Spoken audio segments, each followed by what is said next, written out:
এই যে এই শার্টওয়ালা শার্ট, কালো শার্ট, আসো। এই তুমি আব্দুল খালেদ স্যারের স্যার এখানে আসো। স্যার স্যার না আপনি এখানে আসেন, এখানে এখানে দৌড় দিয়ে আসো। তুমি কোন ক্লাসে পড়ো? পড়ালেখা করো না, কাজ করো, তাই তো? মাস কিছুই করো না? আচ্ছা, আল্লাহ তোকে ভালো কিছু করার তৌফিক দান করে, পড়ো আমিন। আসো তুমি এদিকে আসো, এটা রাখো। স্যার আপনি একটু ধরেন, আপনি একটু ধরেন, একটু হালকা ধরেন ধরেন ধরেন। এই তো মাশাআল্লাহ, হুজুরকে একটু ধরেন, একটু ধরেন, বরকত দেন, বরকত দেন। হ্যাঁ এই তো মাশাআল্লাহ মাশাআল্লাহ। আর হওয়া তোমরা যা দাঁড়িয়েছো বাচ্চারা, হুজুর মানুষ, তোমরা যদি না পারে সুযোগ দিও, বসে পড়ো, না পারলে সুযোগ দেবো ইনশাআল্লাহ, না পারলে আসো। এই ফ্যান অফ করে দেন, ফ্যান অফ করে দেন। তুমি এই যে স্যারের এখানে আসো, এই যে হুজুরের এখানে আসো, এই যে একটু মাশাআল্লাহ এখানে দাঁড়াও একটু। হ্যাঁ হ্যাঁ এই তো ঠিক আছে ঠিক আছে, ঘুরে দাঁড়াও ঘুরে দাঁড়াও ঘুরে দাঁড়াও, এদিকে ঘুরে দাঁড়াও, সমস্যা নাই। একটু সামনে যাও, আর একটু সামনে যাও, মাশাআল্লাহ। এই কই যায় রে, এই মাইরে হাড্ডি ভেঙে দিব রে। তাকবীর দেন সবাই, লিল্লাহি তাকবীর। সবাইকে একটা সালাম দাও। অন করো, সুইচটা অন করো। বলো আজকে আলোচনার মূল বিষয়বস্তু জান্নাত না জাহান্নাম? জাহান্নাম। মারহাবা বললে না যে? আচ্ছা তুমি বলো, জাহান্নামের আগুনের তাপ দুনিয়ার চাইতে কত গুণ বেশি হবে? ৭০ ভাগ। মাশাআল্লাহ, ভেরি গুড, অ্যাপ্রিশিয়েটেড, মাশাআল্লাহ। এবার বলো জাহান্নামের রংটা কি কালার হবে? প্রথমে ছিল লাল কালার, তারপরে সাদা কালার, তারপরে কালো কালার। মারহাবা বলবেন না আপনারা?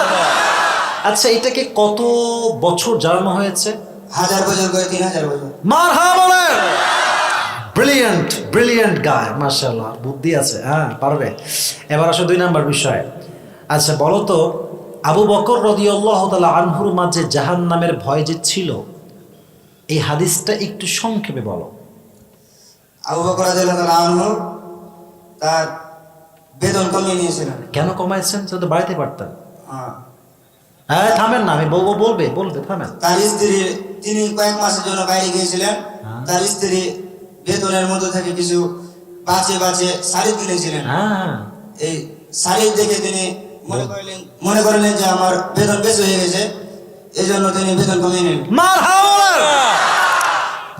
আসলে দেখেন, আমি একটা কথা বলি, একটু মাঝখানে বলছি, I am so sorry to mention this matter. ব্যাপারটা হচ্ছে যে হাদিসগুলো আসলে সহজ, এটা আমিও জানি আপনিও জানেন, বাট এতগুলো মানুষের সামনে দাঁড়িয়ে বীরের মতো বলা, আমার সামনে বলা, ক্যামেরার সামনে বলা, ইটস রিয়েলি হার্ড জব। এটা এতটা সোজা না যুবক ভাইরা, ঠিক কিনা বলো? তো পারছে মাশাআল্লাহ। এবার বলো, ওমরে ফারুক রাদিয়াল্লাহু তাআলা আনহু নতুন জুব্বা কি করলেন, কি করেছিলেন তিনি একটু বলতে পারবা? উমর রাদিয়াল্লাহু আনহু জুব্বা শর্ট হয়ে গিয়েছিল। হ্যাঁ এই তো মাশাআল্লাহ, ঠিক আছে। তিনি তার ছেলের লম্বা জুব্বা কেটে তালি দিয়ে তার জুব্বা লম্বা করেছিলেন। তো তিনি তো নতুন জুব্বা কিনতে পারতেন, কিনলেন না কেন? জাহান্নামের আগুনের ভয়ে। মাশাআল্লাহ, এই তো আটকাবে না বাবা টুপিটা। আচ্ছা ঠিক আছে, এই তো শেষ কথা। এবার বলো, দুনিয়ার সকল মানুষের মাঝে বেশিরভাগ মানুষ জাহান্নামে যাবে কি কারণ? কোরআন কি বলছে? মুসল্লি ভালো না থাকার কারণে। মুসল্লি বলতে কি বোঝাচ্ছ আমাকে একটু বুঝায় বলো। নামাজি। নামাজি না হওয়ার কারণে। মারহাবা বলবেন না?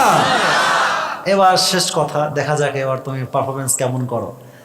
এটা বেডিদের কথা আর কি, পারবা কিনা কে জানে। আচ্ছা আমার বন্ধুদের কথা বলেছি, মেয়েরা জাহান্নামে যাবে ৩টি কারণে। বলো দেখি ৩টা কারণ কি কি ছিল? স্বামীর অবাধ্য হওয়া, পরকীয়া করা। হ্যাঁ মারহাবা বলেন সবাই। চরিত্র নষ্ট হওয়া। মারহাবা বলেন। অশ্লীল পোশাক পরা। এতে একটাও আটকায়নি ভাই। আচ্ছা মাশাআল্লাহ, বল সবাই মারহাবা। তোমার নাম কি? তাহমিদ হাসান। তাহমিদ হাসান। তোমার কেউ কি কেউ আছে এখানে, বন্ধু বান্ধব? হ্যাঁ, নাই কেউ। কেউ না, একাই আসছো? এবারে লালাপুর। লালাপুর। আচ্ছা মারহাবা বলবেন না তো সবাই? অনেক দূর থেকে আসছে। আচ্ছা আচ্ছা মাশাআল্লাহ, গোমস্তাপুর থেকে আসছে। এবার শোনো, তুমি কোন ক্লাসে পড়ো? পড়ালেখা করো না, কাজ করো, তাই তো? কিছুই করো না? আচ্ছা, আল্লাহ তোকে ভালো কিছু করার তৌফিক দান করে, পড়ো আমিন। ওর যে ব্রেইন আছে, ও যদি পড়াশোনা করা শুরু করে ও টপ লেভেলে পৌঁছে যাবে যুবক ভাইরা, ঠিক কিনা বলো? স্যার যা বলবো মাথায় এমনি ঢুকে যাবে। মাশাআল্লাহ, আল্লাহকে ইসলামের খাদেম হিসেবে কবুল করো, পড়ো আমিন। আসো তুমি এদিকে আসো, এটা রাখো। স্যার আপনি একটু ধরেন, আপনি একটু ধরেন, একটু হালকা ধরেন ধরেন ধরেন। এই তো মাশাআল্লাহ, হুজুরকে একটু ধরেন, একটু ধরেন, বরকত দেন, বরকত দেন। হ্যাঁ, এই তো মাশাআল্লাহ মাশাআল্লাহ। আর হওয়া আল্লাহ যেন আমাকে কবুল করে, সকলে পড়া আমিন। সবার সাথে মুসাফা করে যাও, সবার সাথে মুসাফা করে যাও। মাশাআল্লাহ মাশাআল্লাহ। আজকের মাহফিলের শ্রোতা যে খুবই অ্যাক্টিভ, এটা আমরা প্রমাণ পেয়েছি। আমি জানি যারা হাত তুলেছেন সবাই পারতেন, but I am so sorry. এটা হচ্ছে ये नसीब के बात ही मेरे दोस्त, ये हर किसी को मिलने वाला नहीं है। এটা আল্লাহর পক্ষ থেকে ফয়সালা। আল্লাহ আমাদের সবাইকে আমি অধম যা বলেছি সে কথা অনুযায়ী আমল করার তৌফিক দান করুন, সকলেই পড়া আমিন।